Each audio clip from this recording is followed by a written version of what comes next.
कहते हैं कि एक पहाड़ की चोटी पर लगे दरख्त पर एक उकाब ने अपना घोंसला बना रखा था, जिसमें उसके दिए हुए 4 अंडे पड़े थे। जल्जले के झटकों से एक अंडा नीचे गिरा, जहां एक मुर्गी का ठिकाना था। मुर्गी ने उकाब के अंडे को अपना अंडा समझा और अपने नीचे रख लिया। अब एक दिन उस अंडे में से एक प्यारा सा नन्हा मुन्ना उकाब पैदा हुआ, जिसने अपने आप को मुर्गी का चूजा समझते हुए परवरिश पाई और मुर्गी समझकर बड़ा हो गया। एक दिन बाकी मुर्गियों के साथ खेलते हुए उसने आसमान की बुलंदियों पर कुछ उकाब उड़ते हुए देखे। उसका बहुत दिल चाहा कि काश वो भी ऐसे उड़ सकता। जब उसने अपनी इस ख्वाहिश का इजहार दूसरी मुर्गियों से किया तो उन्होंने उसका मजाक उड़ाना शुरू कर दिया, कहके लगाते हुए कहा कि तुम एक मुर्गी और तुम्हारा काम जो है उकाबों की तरह उड़ना नहीं है। कहते हैं कि उसके बाद उस उकाब ने उड़ने की हसरत दिल में दबाई और एक लंबी उम्र पाई और मुर्गियों की तरह जीता रहा, मुर्गियों की तरह ही मरा। मनफी सोचों को दिल में बसाकर जो रहते हैं, यह रहना इन सोचों का गुलाम बनकर रहने के मुतरादिफ होता है। अगर आप उकाब थे और आपके ख्वाब आसमान की बुलंदियों में उड़ने के थे, तो फिर अपने ख्वाबों को अमली जामा पहनाइए। किसी मुर्गी की बात पर ध्यान ना दीजिए, क्योंकि उन्होंने आपको भी अपने साथ ही पस्तियों में डाले रखना है। अपने शख्सी एहतराम को बुलंद रखना, अपनी नज़रों को अपनी मंजिल पर रखते हुए पुरअज़्म बुलंद हौसले के साथ आगे बढ़ना कामयाबी का रास्ता है। जब मामलात आगे ना बढ़ रहे हों तो अपनी रोज़मर्रा की आदतों से हट कर कुछ करना भी कामयाबियों को आसान बना देता है। और फिर ये भी जहन में रखना होगा कि अल्लाह ने आज तक उस कौम की हालत नहीं बदली जिसे अपनी हालत आप बदलने का ख्याल ना हो। अच्छा, बाज़ लोग हसद की वजह से दूसरे को आगे नहीं बढ़ने देते हैं, ये जानते हुए भी कि उसकी मंजिल जो है पस्ती नहीं बुलंदी है। हसद के जज्बे से भरे ये जो लोग होते हैं, ये गलत रास्ते बताते हैं, मंजिल के बजाय जानबूझ के भटकाते हैं। अक्टूबर 2021 तक बैरूनी और मुकामी कर्ज़ों का जो मजमूई हुजम है वो 40,279 अरब रुपए तक पहुंच गया है, जबकि अक्टूबर 2020 में जो हमारे मजमूई कर्जे हैं वो 35,504 अरब रुपए थे। डॉक्टर साहब, बैरूनी और मुकामी जो कर्जे हैं उनमें इजाफे की अगर मैं बात करूं तो ज़्यादातर मुआशी जो माहिरीन है उनके मुताबिक जो हुकूमत एक कर्ज को उतारने की खातिर मजीद जब कर्ज ले रही है तो उनका कहना है कि मसले के हल के लिए हुकूमत को आमदनी और बराह रास्त जो बैरूनी सरमायाकारी है उसमें इजाफे के लिए कोशिशें तेज करने की जरूरत है। आप अग्रीड इस बात से, क्या समझते हैं आप?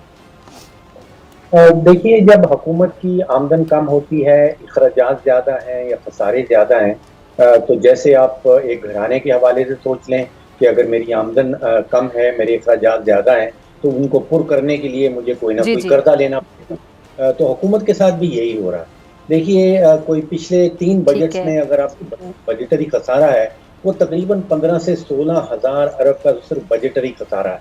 तो अभी जो आपको नजर आ रहा है कि जब पीटीआई की हुकूमत आई थी अगस्त में, तो उस वक्त जो मजमूई कर्जाजात थे वो तकरीबन 30,000 अरब के थे।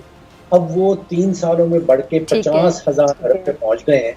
तो उसमें से 15-16 हज़ार अरब तो जो बजट का खसारा है वो है, और बाकी 4,000 अरब जो है वो अलावा आप गिन लीजिए। तो ये बड़ी तशवीशनाक सी सिचुएशन है।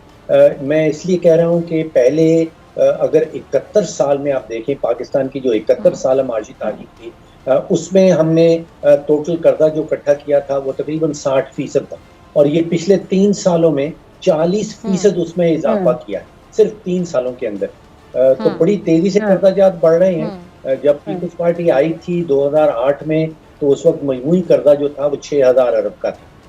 5 साल पीपल्स पार्टी के रहे, वो 6,000 से उसको 16,000 अरब पे ले गई। फिर PMLN आई, वो 16,000 से उसको 30,000 पे ले गई 5 सालों में। लेकिन ये पिछले 3 सालों में जिस तेजी से कर्जाजात बढ़े वो पाकिस्तान की माशी तारीख में पहले कभी नहीं देखेगा। ठीक है। अच्छा डॉक्टर साहब, ये अपोजिशन जमातें जो आने वाला मिनी बजट है उस पर बड़ी तनकीद कर रही हैं कि जी इससे मजीद महंगाई होगी, तो आप कैसे देख रहे हैं कि हुकूमत वाकई IMF की वजह से मजबूर है, हुकूमत के पास अब और कोई ऑप्शन नहीं है? देखिए, पहली बात तो यह है कि इन जमातों को क्या वाकई अपोजिशन जमातें कहना चाहिए? मुझे तो नहीं लगता। इन्होंने अपोजिशन वाली बड़ा आम सवाल उठाया आपने। बिल्कुल, कोई अपोजिशन वाली चीज जो है वो नजर नहीं आती। देखिए, ना ही बदकिस्मत हमारी ये है कि ना तो PTI के सामने जो अवाम के मसाइल हैं, जो अवाम के ऊपर बोझ वजन बढ़ता चला जा रहा है, ना उनके लिए कोई वो प्रायोरिटी है। और ना ही हमें कोई मुतबादिल हिकमत अमली जो अपोजिशन की, जिनको आप अपोजिशन कह रही हैं, ना तो PMLN की तरफ से कोई मुतबादिल हिकमत अमली सामने आती है कि उनके पास क्या मंसूबा है कि अवाम के जो मसाइल हैं, जो इस वक्त तकरीबन 90 to 95% पाकिस्तानी जो हैं वो महंगाई की कंप्लेन करते हैं, उनके पास क्या सोल्यूशन है, उनके पास क्या हिकमत अमली है, क्या मुतबादिल प्लान है? ना ही पीपल्स पार्टी के पास मुतबादिल प्लान है। तो कभी तो ऐसे महसूस होता है सीरियसली कि ये सभी इकट्ठे हुए हैं और 22 करोड़ पाकिस्तानियों के साथ कोई मजाक हो रहा है। ठीक है, बिल्कुल सही। अच्छा डॉक्टर साहब, ये मुआशी तज्ज़ियाकारों का ये भी कहना है कि जी डॉलर जल्द 180 रुपये पर पहुंच जाएगा, जिससे गैर मुल्की जो ज़र मुबादला है उसमें कमी और महंगाई में मज़ीद इजाफा हो जाएगा। तो क्या वजह है कि IMF पैकेज और ये जो सऊदी अरब पैकेज, इसके बावजूद जो डॉलर की कीमत है वो कंट्रोल नहीं हो रही है, मतलब अब भी मज़ीद ऊपर जाने की बातें हो रही हैं?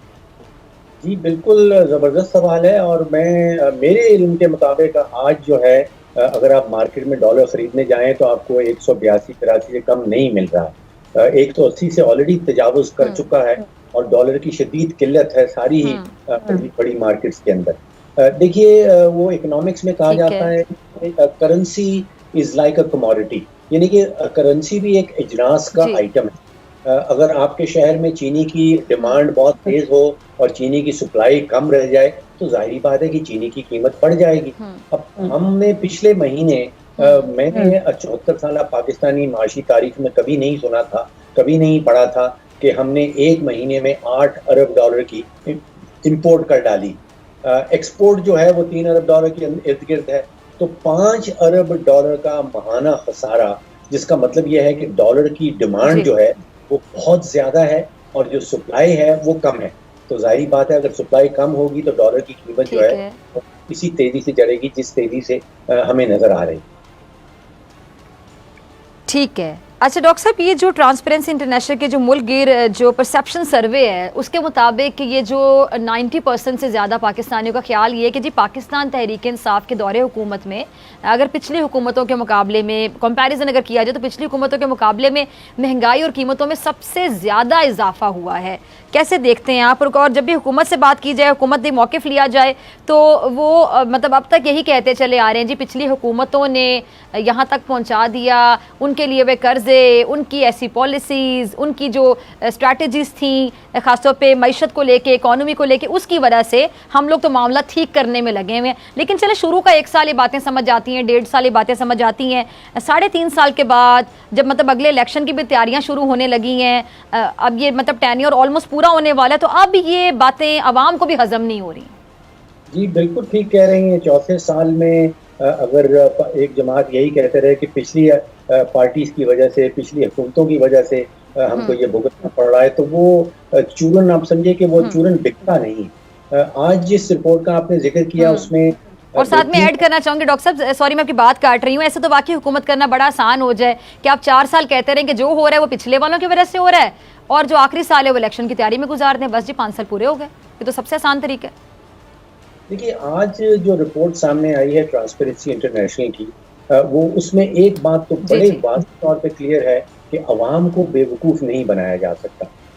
आप किसी मईशतदान को बिठा लें, नहीं बनाया जा सकता जी, तारीफ करता रहे, हुकूमत के तर्जुमान आ जाएं और मईशत की बड़ी तारीफें करते रहें।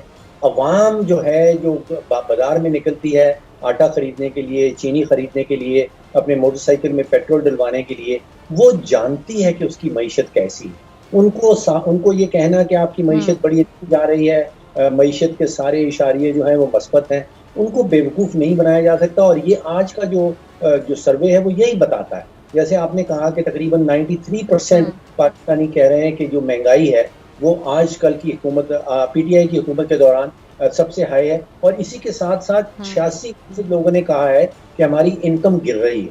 तो ये दो धारी तलवार है जो पाकिस्तानियों ने पहले कभी एक्सपीरियंस नहीं की, यानी कि आमदन जो है वो गिर रही है और जो महंगाई है वो बढ़ती चली जा रही है। हकीकत ये है कि 1960 से लेके सन 2008 तक पाकिस्तानियों की जो औसतन आमदन है वो मुसलसल बढ़ती रही। महंगाई भी उसके साथ थी, लेकिन मैं समझता हूँ शायद बर्दाश्त करने का मादा ज़्यादा हो जाता है जब आपकी आमदन बढ़ रही होती है, फिर आप बर्दाश्त कर सकते हैं महंगाई। लेकिन ये पिछले 3 सालों से वो जो दो धारी तलवार कि आमदन भी गिर रही है और महंगाई भी बढ़ती चली जा रही है, तो फिर उसका नतीजा गुर्बत में सामने आता है।